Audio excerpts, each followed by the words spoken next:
welcome back to another fantastic Cincinnati Fear, Eyes on the Fear show. Lauren Artino here with Tim David. Tim's back this week. Tim, you had a nice little trip. Where'd you go? I did. I went to Atlanta, Georgia. The League of Legends semifinals were there. We got to see some great competition in League of Legends. T1 versus JDG, Korea versus China, which was a lot of fun. Cool. And then DRX versus Genji, which was in Korea versus Korea. And both games were just absolutely fantastic. Great venue. It was at State Farm Arena. Favorite part of it? It was favorite part. Our seats, we got the social club seats, Cool. which were armchairs, Nice. like lazy boy almost armchairs. It was super comfortable. Love it. And then just the games themselves were fantastic. Very cool. We're glad to have Tim back. We're here on the University of Cincinnati's campus for a very special reason, because we're not only going to talk a little bit more about their esports program. If you happen to miss that segment we did probably a few months back, we're going to show you that. On top of, Stephen had a nice chat with his former dean here at the College of Business, Marianne Lewis. She recently co-authored a book, Tim.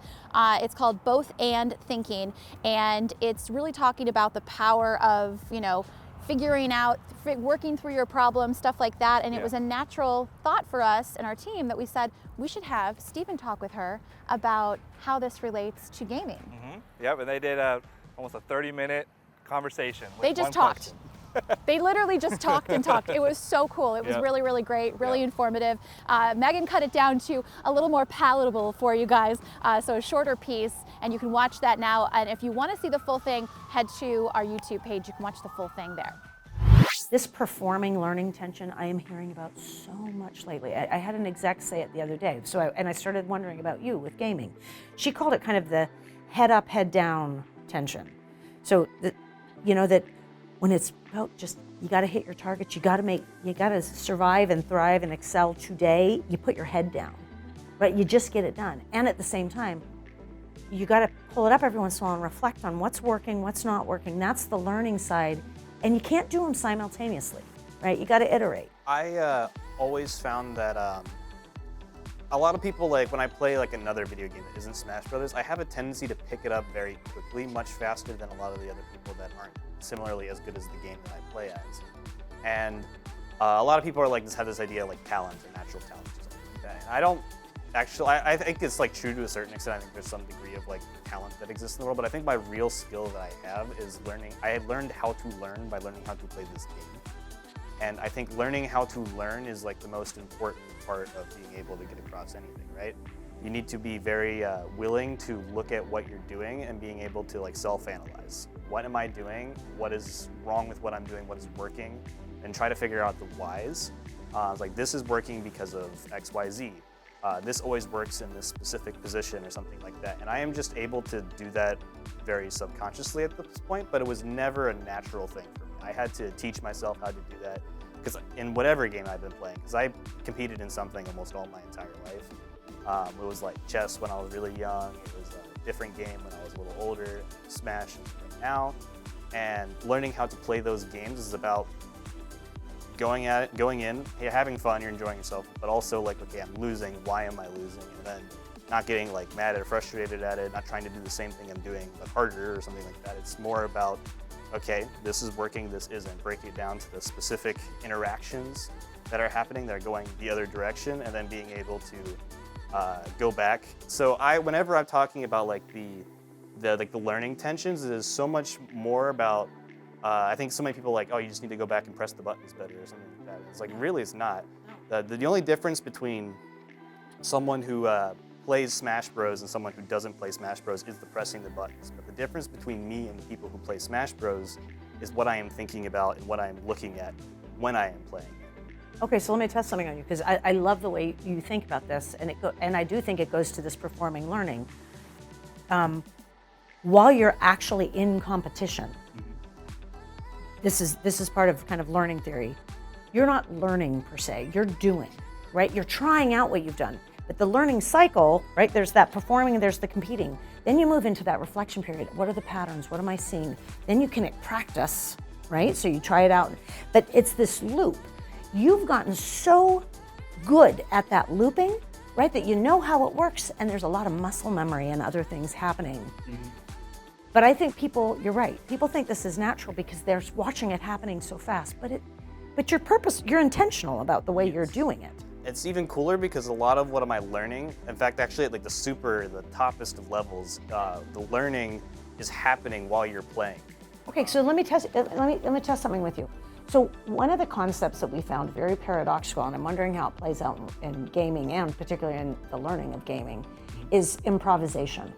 Here's why we think it's an important framing around tensions, is that it's basically how do you build a framework with simple rules that make you better in terms of creativity, in terms of productivity, in terms of learning. So, I mean, I could give you various examples, but you know, even if it's with jazz or comedy, are there a few things you're always looking for that then it's not, some think, well, rules sound constraining. Like if you say, the first thing I'm really looking for is positioning. Some people could think that's constraining, but you've realized that that is a shortcut to get to the next step. And so these rules end up kind of fueling and accelerating what's going on. Yes, so I thought I was, when I was reading the book, I was like, looking at it, and a lot of the solutions in the thought process, for one, are like very like collaborative. It seems like it's like a lot of like trying to make people work together better, which to me, I play a game that is single player, or something like that, right? It is all about me. I am a very much so the solo thought and focus on what happens to my success in the game, or something like that. I was like thinking about this idea of like, okay, like improvisation. A lot of the thoughts seem to be, okay, so how do we come up with like a better solution that's like more like good for everyone involved? Whereas I was kind of thinking about it and I was like, I think this is a very interesting thought process for like the outside the game thinking when I'm like looking at the footage and trying to figure out how to get better. But for the inside the game thinking, a lot of what I do is actually I'm trying to make decisions as simple as possible and easy to like, I'm trying to limit my opponent's options as much as possible so that I have the least amount of things to think about. The best positions for me are the ones where my opponent has the least different possibilities in what they can do. If I know that I can beat my opponent's, like 90% of my opponent's options with one particular option of my own, I'm trying to force those situations to happen very often because statistically it is very much so in my favor or something like that. The other pattern I was just thinking about, I mean, is a different tension. We talk about so much kind of work and life, and I just wonder if you have a different kind of a challenge with, you know, like work and play, because some people would, I mean, I'm sure all gamers, athletes feel this way, right? Mm-hmm. Work has become play, but you also, I think the point of work-life balance kind of issues is how do you re-energize away? Generally what I do is I have the one game that I play, which is Super Smash Brothers, and I have a game that's not Super Smash Brothers that isn't multiplayer, something like that. It's like one thing that's going on in the background. So it's like if I'm ever like burnt out of that, I have another game. So most of what I do is I spend time hanging out with friends. That's like, I think having good relationships and knowing like people that I have support me like in the background, I think is probably one of the best tools that you have to maintain it. Because you know that, you know, regardless of how it goes, especially if you're bringing those friends to the tournaments or something like that, you have a bad day in the tournament, you don't have to be like, you don't have to be like really upset because you're all alone. You can just go over to your friends and be like, okay, we're gonna hang out and have fun. And then I won't think about what went wrong until like tomorrow when I'm more able to look at this objectively and not through the lens of someone who just lost and is very angry. Because that's how you feel if you're taking it that seriously, right? Right. And it's like, I never. But I like the parallels between your individuality in the game and then the social. I mean, what we've typically found in the patterns we study is that you will find your yang to your yin in different ways, and that's going to be most supportive to kind of the whole, right? The whole you is how do you put these things together. If you put that much of yourself into a game, there's no way you'll be able to separate your worth from the game if you're putting that much in it. It's just like, kind of like the same people who work too much, right? What is happening at their work will begin to impact like their life outside of it. It sounds like, that's what I like. The more I hear you talk about yourself, your identity isn't strictly as the champion gamer because you're also a coach. Like I'm hearing you say these words. There is a bigger whole that helps kind of hold together the gaming side of Stephen and the other sides. And I think that works. So this broadcasting studio is like my little baby. This is my favorite part. I like being the person behind the scenes at my desk, watching other people play games is probably my favorite part.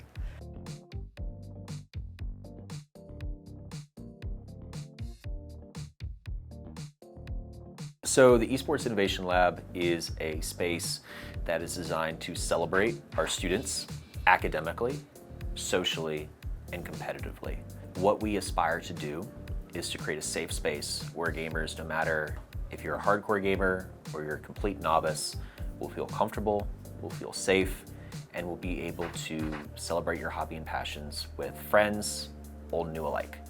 Well, I usually use the space just to hang out with friends and play games together, but I also am a student worker here, so I do some other duties, some event planning, some minor IT work here in the building. I was really excited to hear about this space. We didn't really have anything like this before, so having this new development was really cool and really exciting to see come up. In addition, the lab is the highest powered computer lab at the University of Cincinnati campus, and so it is a great space for academic learning, research, integrations. And we know esports and gaming touches the entire panorama of the professional industry, whether you're in business development, broadcasting, events, production, there is something to be learned from gaming and esports. And so the academic inclusions of that, this is a lab, a learning space to project all of that.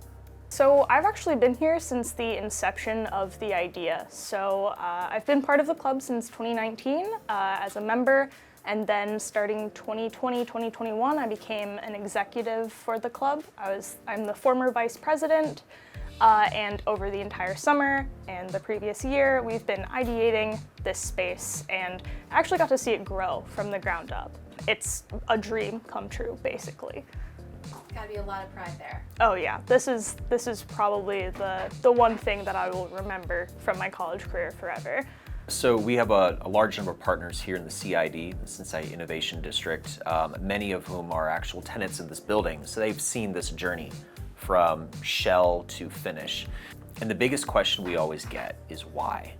Like, why does the university care so much about gaming?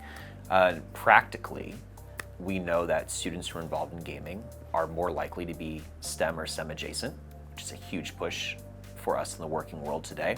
We also know that students that are involved in organized gaming have a higher GPA than the campus GPA. So put bluntly, gaming as a whole just naturally aggregates a high-performing, intense, ambitious, and socialized group of individuals that we are so excited to introduce to the business world. So basically in my major, I'm focusing on game design and production. So I am working on my IT minor, I'm getting like a game design certificate, like a little bit of everything. So something game related once I graduate is the plan. Well, I think the future is definitely esports heavy. It's definitely coming up and getting bigger and more exciting, and a lot of new people are getting into it, me especially. 2 years ago, I was not really into gaming that much, so this is really new to me and for a lot of people as well, other people. This is going to be the first year that we actually have the club hosting events here. So all of our competitive teams are going to start practicing here and competing here, and that's so exciting. We've hosted a couple LANs so far, and I can only imagine how much bigger and cooler and how the production's just only going to increase over time. So I really want this to become a really awesome competitive space, but also a great community space as well. All right, Tim, and then coming up, we've got obviously no Madden this week because it's bye week for the Bengals, but man, they just did, it was a great game last week. We hope we can continue that into Madden and into real life. Yes. And then what else do we got coming up? I can't even think right now. So next week, we'll be doing another show, but in that week as well, we'll have Steven and Emma competing at Apex in New York. Love that. So look forward to that. We'll also be continuing into 2023, our League of Legends team. So keep your eyes on our socials for all that stuff. coming forward. And a really cool announcement, ESTV, you're going to be able to find us now on ESTV. We're going to have kind of a little logo on our shows now, you know, and we'll talk more about them. And I think it's really cool because you're going to be able to see us not only just here, but around the world in a bigger, different format. And we always love those kind of partnerships. Yep, we're going to be on Amazon Prime. That's pretty sick, right? That's amazing. Everybody's got Amazon Prime. All right, guys, that's it for this week. We'll see you next week. We have much more coming up. And remember that podcast we put out, I think it was last week, with the dad gamer, Joel Willis. He's got Channel 3 GG. Great guy. We're going to give you that interview next week as well. You're going to want to stay tuned for that because we've got some cool partnerships maybe coming up with him as well. That's it, though. Yeah, thanks, everyone. We'll see you. Bottoming out. Yep. As is. And Mecca will get it. Able to flick and hide. And here's Wave. And they are going to punch their ticket in.